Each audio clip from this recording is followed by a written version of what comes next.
आज चिड़ियों की आवाज, कोयल की कूक समाप्त होते जा रहा है। अपने आसपास देखिए, पर्यावरण प्रदूषण है, बहुत सारी बातें हैं, कहीं ना कहीं हम लोग भी उस पर दोषी हैं।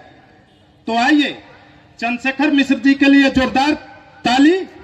चहके ले चिड़ैया, आपको लगेगा कि सुबह हो गया है और चिड़िया का बोल आप लोग को सुनाई देगा। इनकी भोजपुरी रचना चहके ले चिड़ैया। आदरणीय उपस्थित सभी पदाधिकारीगण को नमन बंदन।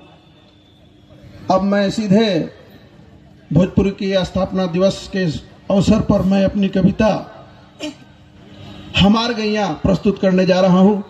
फूटेला किरनिया जब चहके ले चिड़ैया।